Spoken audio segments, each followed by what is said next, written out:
dan jamaah tarawih yang dirahmati oleh Allah Subhanahu wa taala. Sebagaimana diketahui, kita semua adalah hamba dan ciptaan Allah Subhanahu wa taala yang dalam menjalankan kehidupan kita telah saling menginteraksi diri dengan melihat satu sama lain bahwa kita terdiri dari jiwa dan raga. Menjalankan ibadah puasa pada bulan Ramadan, kita harus tetap berikhtiar menjaga kesehatan baik jiwa maupun raga. Namun pada kenyataannya kita tidak cukup melihat apa di luar diri kita sebelum kita menyaksikan apa yang ada dalam diri kita. Kenapa? Karena pada dasarnya setiap individu itu tidak hanya hidup secara personal, tetapi juga merupakan makhluk sosial. Dalam kenyataannya kita bisa dan pernah atau sempat menemui di mana sesosok manusia atau seseorang terlihat pada fisiknya, jasanya terlihat segar bugar, sehat walafiat, namun ada yang sakit dalam jiwanya atau ada yang tidak tentram dalam jiwanya. Maka ini adalah ketidakseimbangan antara jiwa dan raga. Dalam menjalankan ibadah puasa Ramadan, kita telah diperhadapkan dengan perintah Allah Subhanahu wa taala dan menjauhkan segala larangannya. Salah satunya adalah memastikan bahwa tidak hanya melihat bahwa yang tadi terlihat fisiknya sehat, namun rohaninya ada sakit. Karena kebalikannya juga terdapat terlihat jasad atau fisiknya sedang sakit, namun karena memiliki rohaninya atau jasad atau batinnya yang baik dan umum, maka Allah sakit dan fisiknya juga bisa terlihat sehat walafiat.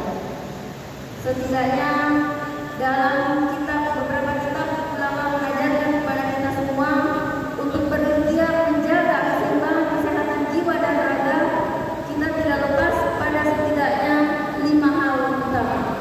Terutama dalam menjalankan bulan suci Ramadan ini, kita tak luput dari kekeliruan, kehilapan, dan pada kesempatan ini ingin kami sampaikan 5 hal minimal yang disebutkan para ulama pada kitab-kitabnya. Yang pertama, untuk menjaga kesehatan jiwa dan raga dan melahirkan kedamaian dan ketenteraman seperti apa yang disebutkan dalam ayat tadi, ala bizikrillah tadkhulul. Maka itu inti bahwa ingatlah dengan berzikir kepada Allah, maka hati kita akan tenteram. Apa jalannya? Yang pertama, bersyukur. Setidaknya sebagai manusia, syukur kita pertama adalah kita telah diberikan kesempatan hidup di muka bumi ini. Lahir dari rahim ibu, kedua orang tua membimbing, membesarkan kita hingga saat ini kita bisa bertemu dengan bulan suci Ramadan. Rasa syukur bisa ditunjukkan dengan amal perbuatan. Yang paling sederhana adalah menjalankan puasa pada bulan suci Ramadan ini dengan ketentuan yang berlaku. Saya tidak menyampaikan apa lagi yang menjadi larangan dan apa lagi yang menjadi perintahnya, tetapi lebih fokus bahwa bersyukur itu bisa ditunjukkan dengan bersedekah. Ya, sebagaimana kita ketahui, yang paling sederhana adalah senyum. Maka tersenyumlah kepada setiap yang kita temui dengan penuh rasa senang gembira. Selain itu, bersedekah yang lainnya itu adalah kita memahami dan bersyukur bahwa harta yang kita miliki itu bukan hak kita sepenuhnya. Maka dalam Al-Quran juga disebutkan husnul amwalihim shadaqatan wa tutahhiruhum wa tuzakkihim biha wa sholli alaihim. Ada janji di dalamnya bahwa harta-harta itu diambil sebagian darinya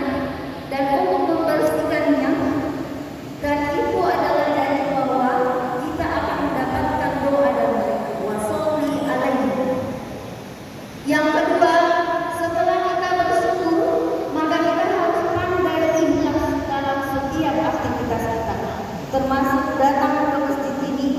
Kita datang bukan karena dipaksa, bukan karena ingin dilihat atau dalam keadaan mau pamer. Ini saya tarawih. Ya Bapak Ibu, saya tarawih sambil mengambil sajadah, mukena, berwudu, berangkatlah ke masjid. Tapi belok kemana? Belok ke kafe. Nah, ini bukan dilandasi dengan rasa ikhlas. Saya yakin muslimah dan muslimin yang hadir di masjid ini bukan bagian dari yang sedang saya sampaikan. Karena saya meyakini bahwa kedatangan atau kunjungan Bapak Ibu ke masjid ini terpatri di dalamnya keikhlasan, sehingga bersinergi dengan rasa syukur yang tadi. Kita bersyukur diberi kesempatan untuk melihat dan bertemu dengan bulan suci Ramadan. Lalu kita menjalankan ibadah tidak hanya dengan mengaji, tidak hanya dengan menjalankan puasa, melaksanakan ibadah sholat, tapi juga memperkuat dengan melaksanakan amalan yang lainnya dengan penuh keikhlasan. Ikhlas itu tanpa dipaksa, tanpa ingin mampu, dan berbuat sesuatu sesuai kemampuan. Jangan melampaui batas atau kemampuan kita. Yang ketiga, ketika dua ini sudah jalan beriringan, yang ketiga ini tidak dilakukan, maka Bapak Ibu akan mengalami ketidakseimbangan kesehatan jiwa dan raga. Yang ketiga itu apa? Adalah muhasabah. Muhasabah dalam artian refleksi atau mengoreksi diri, autokritik. Ketika kita bertemu dengan orang-orang yang tidak bisa memahami kekeliruannya, tidak mudah menerima kesalahannya, melainkan selalu menganggap dirinya yang paling benar, maka itu belum sesungguhnya melakukan muhasabah. Datang ke masjid ini, merefleksi diri sambil apapun berzikir, mengingat kembali apa kira-kira seharian yang kita lakukan, dan itu melukai perasaan orang lain. Apa yang kita ucapkan dan itu tidak baik atau tidak enak kedengaran oleh orang lain. Dan apa yang belum sempat kita lakukan, maka lakukanlah untuk memaksimalkan apa yang kita bisa lakukan dengan muhasabah. Muhasabah ini adalah bentuk sederhana. Sebelum kita berkaca melihat orang lain, maka berkacalah dengan cermin sendiri. Yang paling tahu diri kita adalah kita sendiri. Sebelum kita mendapatkan kritik, maka lakukanlah muhasabah. Hasibu anfusakum qabla an tuhasibu. Koreksilah diri kalian sebelum mendapatkan koreksi orang lain. Kata Nabi Rasulullah seperti itu. Apa? Ada fi'il amr di dalamnya, perintah untuk melakukan muhasabah. Seperti yang kita lakukan bahwa setiap kita bersalah, maka yang keempat itu adalah beriringan dengan muhasabah, yaitu memaafkan. Meskipun kita bisa merefleksi diri, tapi kita orang yang tidak mudah memaafkan, maka muhasabah tadi tidak beriringan dengan kenyamanan bergandeng dengan memaafkan.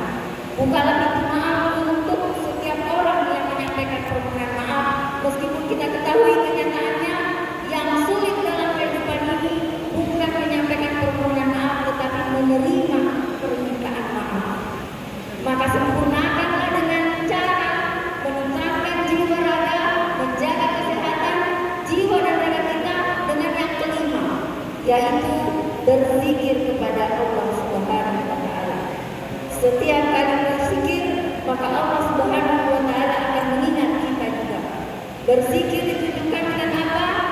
Melihat apa yang telah dilakukan orang lain melalui cerminan melihat diri kita dulu. Lalu kemudian berzikir tidak hanya mengingatkan kita untuk berbuat atau melakukan taubat terhadap apa yang kita telah berbuat, tetapi juga meningkatkan kesehatan dan ketenangan. Siapa yang berzikir maka akan merasakan kedamaian dalam jiwanya. Melalui apa? Melalui lafaz-lafaz zikir, melalui membaca ayat suci Al-Quran, dan banyak kebaikan yang bisa kita lakukan bersama. Inilah 5 hal yang bisa kami sampaikan untuk saling mengingatkan bahwa ada yang kita bisa lakukan sebagai ikhtiar menjaga kesehatan dan meningkatkan kesehatan jiwa dan raga dalam bulan suci Ramadan ini.